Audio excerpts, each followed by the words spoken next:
Hello students, welcome back to my YouTube channel Management by Ms. Bushra. So today we have started with the lecture series for the upcoming NTA UGC NET examination for the paper code 17 Management. So today's lecture number 1 and here is the syllabus for unit 1 of management. Students, you all can take the screenshot for the syllabus and we will be trying to cover the concept, process, roles and skills of management in today's lecture. I hope you all will continue and stick with the upcoming series. That will be very much useful for the upcoming NET exam. Thank you. Thank you, and so we will start with today's lecture. So students, what is management? In our daily life हम जितनी भी चीज़ें जो भी काम करते हैं बिना मैनेजमेंट के एनीथिंग इज़ नॉट पॉसिबल.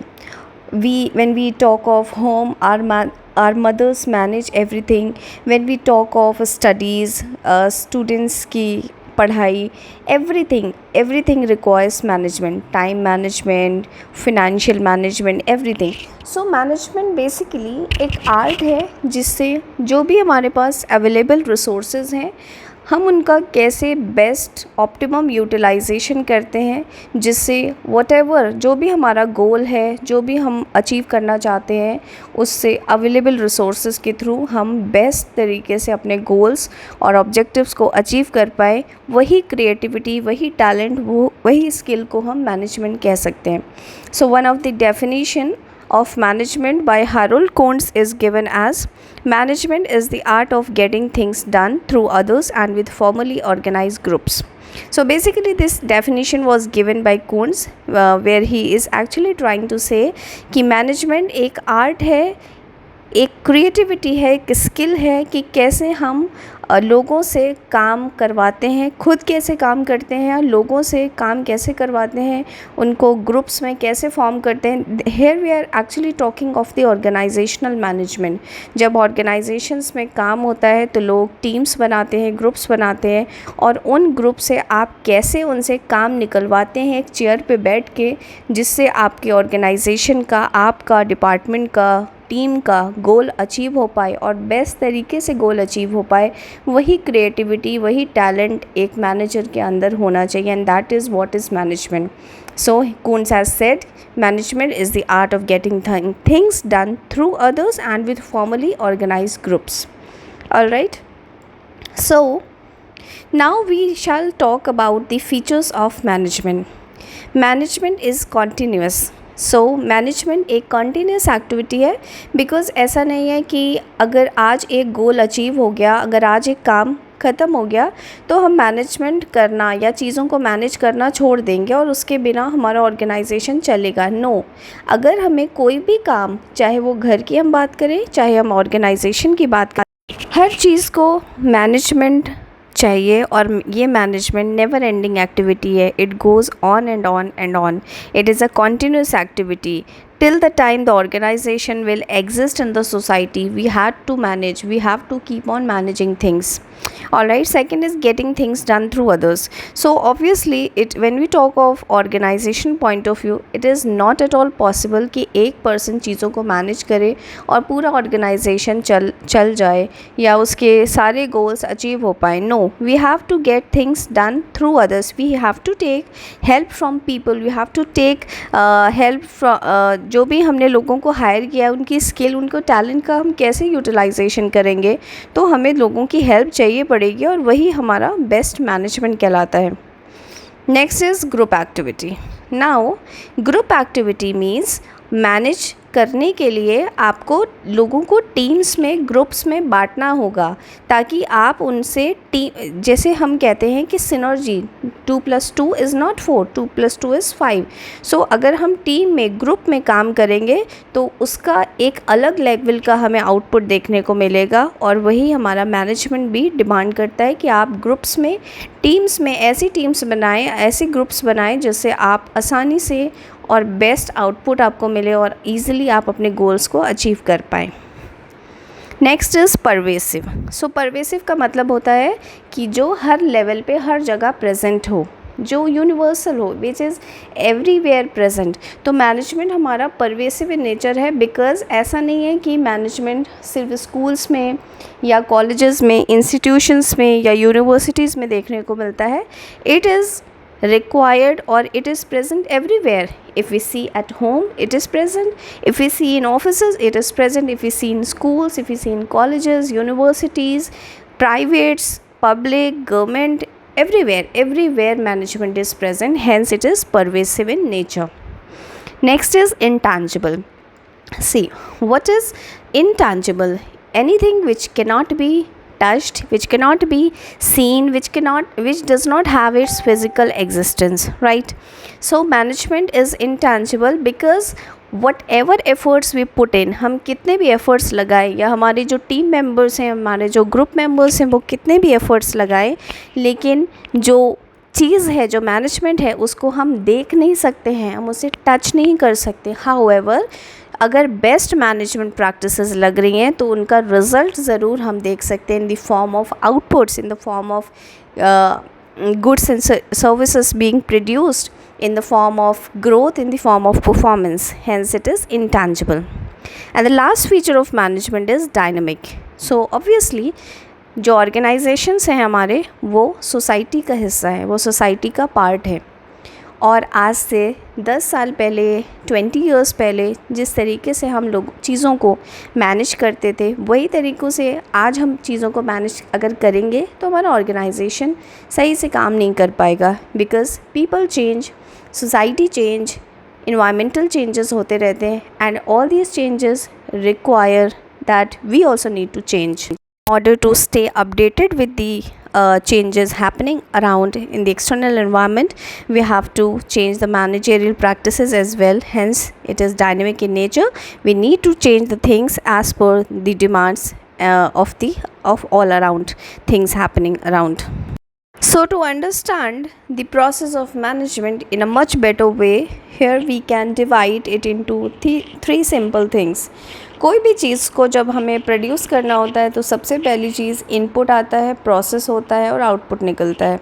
तो इनपुट की अगर हम बात करें मैनेजमेंट के कंटेक्स्ट में, तो there are 5 M's present: man, money, machinery, material and methods. अगर इनमें से ये 5 M हमारे पास प्रेजेंट है तो वी कैन 99% से दैट हमारा ऑर्गेनाइजेशन सही से काम करेगा और बेस्ट तरीके से हमें रिजल्ट्स देखने को मिलेंगे। अगर हमारे पास man means human resource present है, अगर हमारे पास मनी मींस कैपिटल है, अगर हमारे पास मशीनरी बेस्ट है, बेस्ट टेक्नोलॉजी है, हमारे पास मटेरियल है, दैट इज़ रॉ मटेरियल है, हमारे पास मेथड्स जो प्रैक्टिसेस हैं वो बेस्ट अवेलेबल है, तो कोई हमारे ऑर्गेनाइजेशन को ग्रोथ की तरफ ले जाने से कोई नहीं रोक सकता। So that is inputs. Now when we talk of process, so we need to perform 5 major functions of management, that is planning, organizing, staffing, directing, controlling. ये 5 फंक्शंस मैनेजमेंट के बहुत इम्पॉर्टेंट है। I will also attach the playlist. There is 1 or 2 lectures available on my YouTube channel for the functions of management in detail. Planning, plan करना कि आज हम कहाँ पे हैं and where we want to go, where we are and where we want to go. Organizing, to actually find out, to determine the relationship, to find out the hierarchy, to find out कि हमारा organisation का structure कैसे होगा, कितनी post होंगी. Staffing, actually putting the right person on the right job. Directing, giving the directions to the people to how to perform the work, thereby leading them, motivating them. Controlling, actually seeing what we have actually achieved, it actually bridges the gap. Planning में हमने सोचा था कि हमें कैसा perform करना है, controlling में हम देखते हैं कि रिज़ल्ट क्या आया है and what was actually planned, तो whatever deviations are being found उसको हम करेक्ट करने की कोशिश करते हैं. Now we come towards the objectives, that is the end result, that is output. तो आउटपुट हमें 3 मेन चीज़ों से देखने को मिलेगा. हमारे गोल्स, अगर हमें गोल्स अचीव हो गए होंगे दैट मीन्स हमारा आउटपुट हमें बेस्ट मिला है. अगर हमें गुड्स जो हम प्रोड्यूस करने वाले थे, गुड्स की क्वालिटी कैसी है, जैसा हमने सोचा था क्या वैसे ही गुड्स प्रोड्यूस हो पाए हैं, या सर्विसेज की भी अगर हम बात करें तो जैसे हमने सोचा था क्या हम वैसी ही सर्विसेज को डिलीवर कर पा रहे हैं, कस्टमर हमसे सेटिस्फाई हुआ है कि नहीं हुआ है, ये हमारा है and result, that is the output. We come towards the another topic, that is levels of management. So there are basically 3 levels of management: top level, middle level and lower level. जो top level हमारा होता है basically इसमें हमारे जितने भी top management है वो आता है CEO, board of directors, assistant directors, all every kind of directors, everyone associated with the top management, chief executive officer, etc. तो बेसिकली जो हमारा टॉप मैनेजमेंट होता है उसका काम करना या मिड लेवल की तरह काम करना नहीं होता या काम निकलवाना नहीं होता, रैदर बेसिकली मेनली वो स्ट्रैटेजीज़ बनाता है, मेनली वो पॉलिसीज़ बनाता है, मेनली वो पूरे ऑर्गेनाइजेशन के जो कॉमन रूल्स एंड रेगुलेशंस हैं वो बनाना होता है. तो basically the top management is concerned with policy making, with rules and regulations, setting of the entire organization, making the main strategies for the organization, and that level is known as top level. Another level is middle level. So middle level basically acts as a interlink between the top level and lower level. जो हमारा middle level होता है वो top level और lower level के बीच में interconnection का काम करता है. मिडिल लेवल एक्चुअली जो टॉप लेवल ने डिसाइड किया कि ये हमारी स्ट्रैटेजी है, ये हमारी पॉलिसी है या ये हमारा रूल एंड रेगुलेशन है, उसके अकॉर्डिंगली अब ऑर्गेनाइजेशन चलेगा.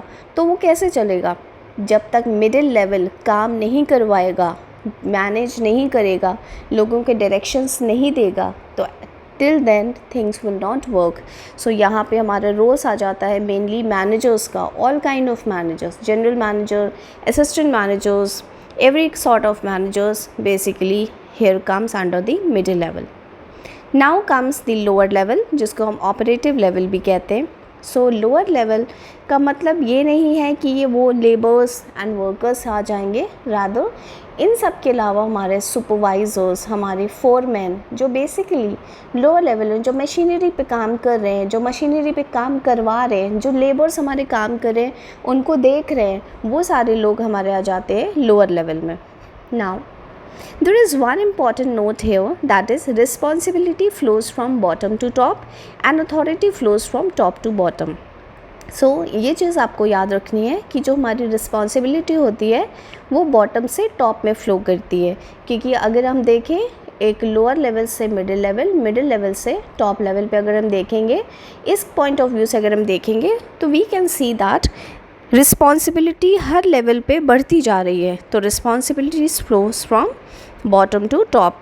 Authority flows from top to bottom. Authority means अगर हमें किसी को अथॉरिटेट करना है, मीन्स किसी को डेलीगेट करना है अथॉरिटी, तो it is flowing from top to bottom. Alright. So here we have the roles of a manager. You all must remember this name, Henry Mintzberg. Roles of manager हमारे किसने दिए? Henry Mintzberg ने दिए. Very important from exam point of view.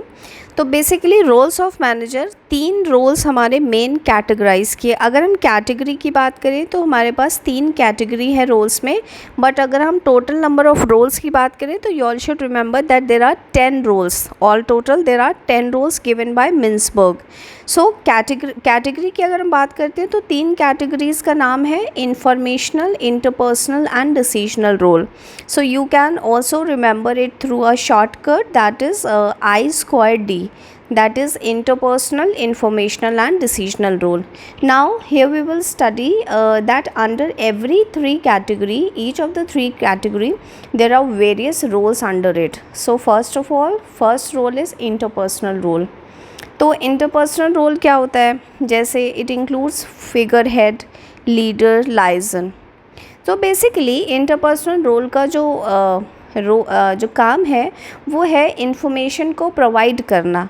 It is related to a manager's authority inside an organisation. तो basically यहाँ पे information provide करता है। इंटरपर्सनल रोल जब एक मैनेजर प्ले कर रहा है तो इंफॉर्मेशन को प्रोवाइड करेगा जहाँ पे भी लोगों को चाहिए इंफॉर्मेशन।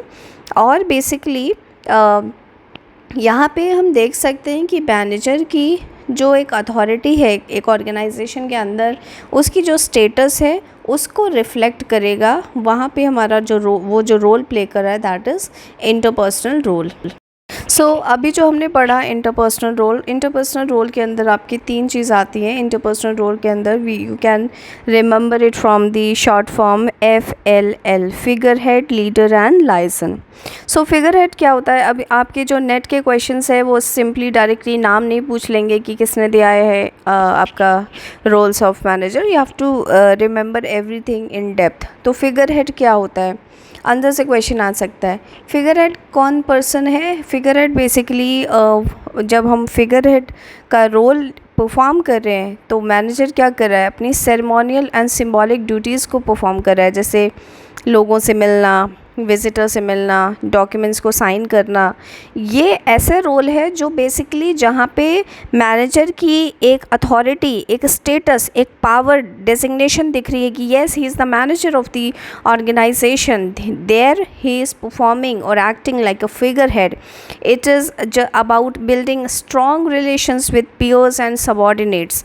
वहाँ पे वो कैसा रोल प्ले कर रहा है? फिगर हेड का। Next comes the leader. Again interpersonal role के अंदर हमारा सेकंड जो है फिगर हेड के बाद लीडर है। लीडर जब एक मैनेजर लोगों को लीड करता है, डायरेक्शंस देता है, मोटिवेट करता है, इंस्पायर करता है, अपने सबॉर्डिनेट्स को उनको ट्रेनिंग देता है, उनको काउंसिल करता है, उनसे कम्युनिकेशन बिल्ड करने की कोशिश करता है, वो तो उनका मोराल बूस्टअप कर रहा है, उनका मोराल जो है बूस्टअप कर रहा है। तो here he is actually performing the role of a leader. Third one is liaison. Liaison क्या होता है? जो लाइजनिंग वर्ड से बना है लाइजन, जहाँ पे हम इंटरकनेक्शन का काम कर रहे हैं, जहाँ पे लाइजनिंग रोल परफॉर्म कर रहे हैं। तो जब एक मैनेजर इनसाइड द ऑर्गेनाइजेशन और आउटसाइड द ऑर्गेनाइजेशन लिंक्स को क्रिएट कर रहा है या मेंटेन कर रहा है, may be through mails, may be through calls, messages, meetings, तो वहाँ पे जब इंफॉर्मेशन एक्सचेंज हो रही है अपने ऑर्गेनाइजेशन के अंदर भी प्लस एक ऑर्गेनाइजेशन से बाहर दूसरी ऑर्गेनाइजेशन पे, तो वहाँ पे वो एक लाइजनिंग का काम कर रहा है। तो फिगर हेड, लीडर और लाइजन हमारे आ जाते हैं इंटरपर्सनल रोल के अंदर। All right, so now here comes the informational role. First was interpersonal role. Now the second category of role is informational role. So informational roles includes monitor, disseminator, spokesperson. Basically informational role में यहाँ पे interpersonal में वो information को provide कर रहा था। यहाँ पे मैनेजर जब processing of information takes place, जब इंफॉर्मेशन की प्रोसेसिंग करता है तो वो एक इंफॉर्मेशनल रोल को प्ले कर रहा है। बेसिकली कम्युनिकेट करना इम्पॉर्टेंट इन्फॉर्मेशन को, इम्पॉर्टेंट डेट्स को लोगों तक, वेरियस पार्टीज़ तक, तो वो एक इन्फॉर्मेशनल रोल को प्ले कर रहा है। तो first here comes that is monitor.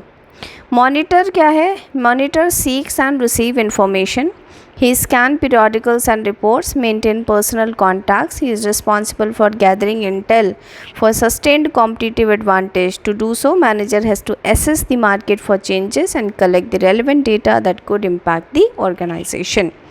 तो बेसिकली यहाँ पे मॉनिटर की तरह जब एक मैनेजर एक्ट कर रहा है तो बेसिकली वो सीक करता है या वो रिसीव करता है इंफॉर्मेशन को, पीरियडिकल्स को स्कैन करता है, लगातार अपडेटेड रिपोर्ट्स को स्कैन करता है, पर्सनल कॉन्टैक्ट्स को मेंटेन करता है। वो पूरी कोशिश करता है कि कैसे वो अपने फर्म को कॉम्पिटिटिव एडवांटेज दिला पाए।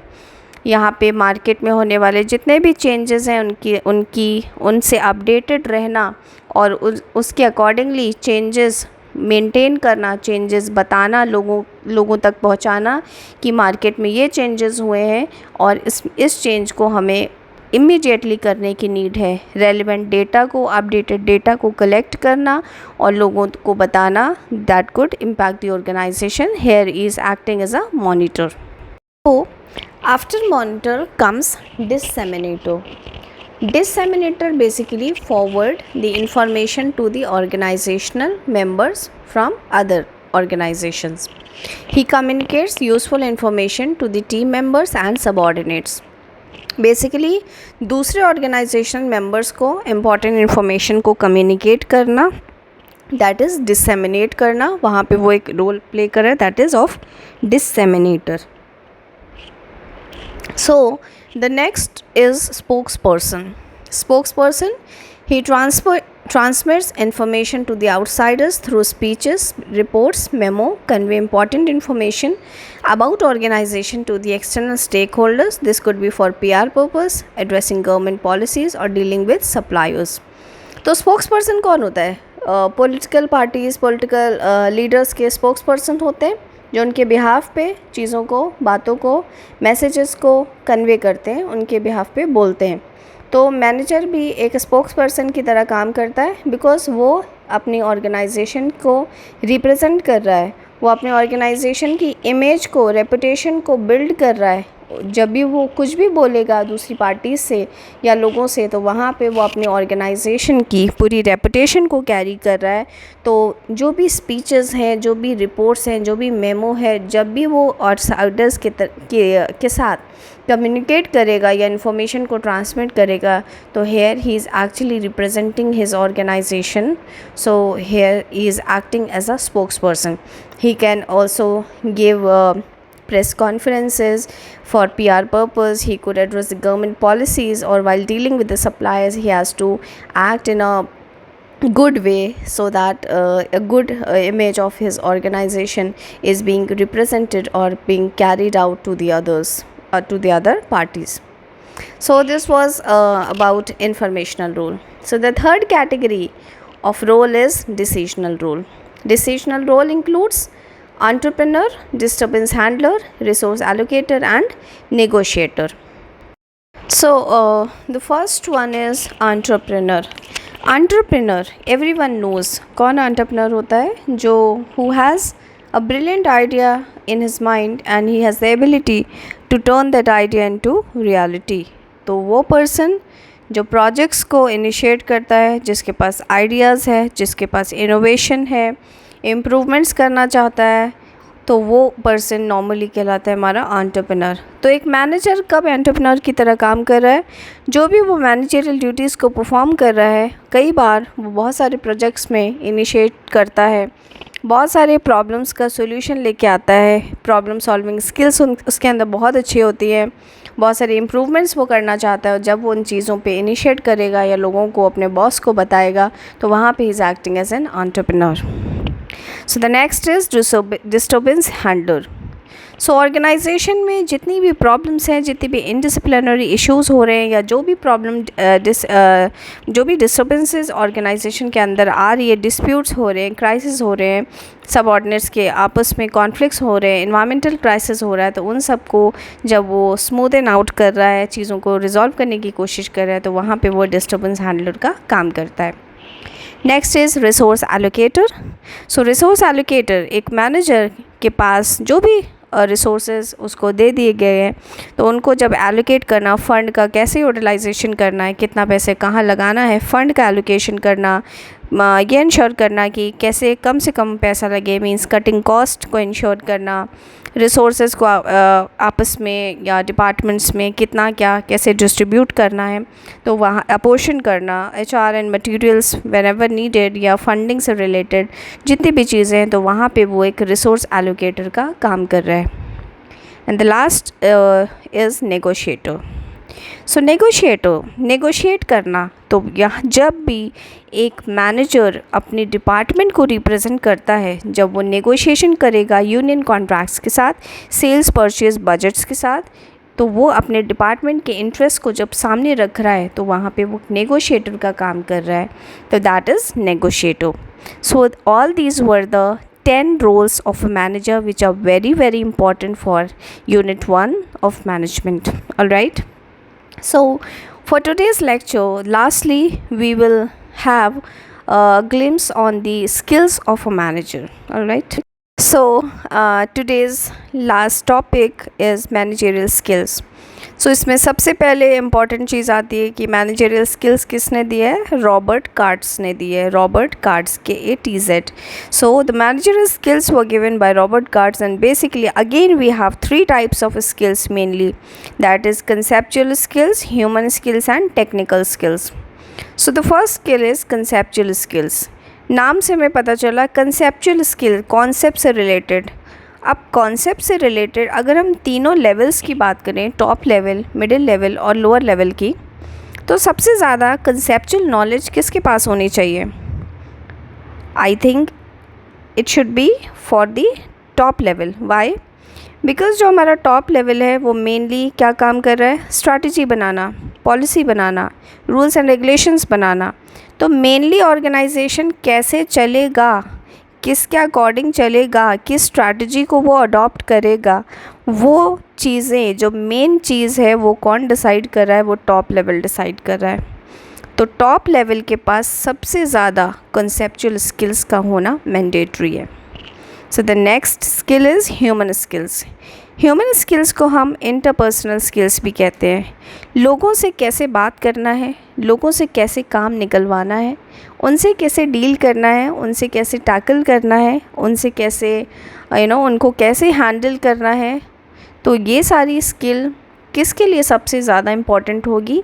दैट इज़ मिडिल लेवल को. Why? Because these are the managers, जिन्हें चीज़ों को मैनेज करना है, जिन्हें लोगों से काम निकलवाना है, जिनको काम करवाना है लोगों से.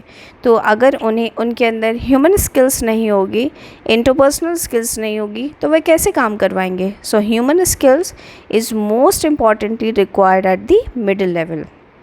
And the last skill is technical skills. Technical skills related to technology. कैसे टेक्नोलॉजी को हैंडल करना है, कैसे मशीन्स को हैंडल करना है, कैसे काम करना है. तो ये किससे ज़्यादा नॉलेज, इसकी किससे ज़्यादा रिक्वायरमेंट है? That is lower level. Because lower level को एक्चुअली में काम करना है या क्लोज हैंडेडली काम करवाना है. तो इनके पास सबसे ज़्यादा जो इनके अंदर स्किल होनी चाहिए वो है आपकी टेक्निकल स्किल्स. ना जब हम टेक्निकल स्किल्स की बात करते हैं तो टेक्निकल स्किल्स का मतलब सिर्फ़ और सिर्फ मशीन्स को कैसे चलाना है या टेक्निकल हैंड से रिलेटेड नहीं होता. रैदर क्लोजली इसमें बहुत सारी चीज़ें आ जाती हैं. एडवर्टाइजमेंट से रिलेटेड, मार्केटिंग से रिलेटेड, प्रोडक्ट डिज़ाइन से लेकर उसमें कैसे चेंजेस कर सकते हैं हम, कैसी लेबलिंग, कैसी पैकेजिंग होनी चाहिए, ये सारी चीज़ों की नॉलेज होना, ये सारी चीज़ों की स्किल होना भी हमारी कहीं ना कहीं टेक्निकल स्किल्स में आता है. और ये सबसे ज़्यादा इम्पॉर्टेंट होता है हमारा लोअर लेवल के लिए और लीस्ट इम्पॉर्टेंट होता है हमारा कंसेप्चुअल लेवल, कंसेप्चुअल स्किल्स यानी कि टॉप लेवल के लिए लीस्ट इम्पॉर्टेंट है technical skills. Alright, so today we have discussed about concept, we have discussed about features of management, roles of manager, skills of a manager, and I hope you all would have gained enough. अगर आपकी कोई भी query है तो please write it on the comment section. And if you want कि आपके ऐसे ही आगे वीडियोस आते रहें और आपको एग्ज़ाम्स के लिए प्रिपरेशन होती रहे, तो please like, share and subscribe. Don't forget to hit on the bell icon. Thank you for watching. Thank you so much.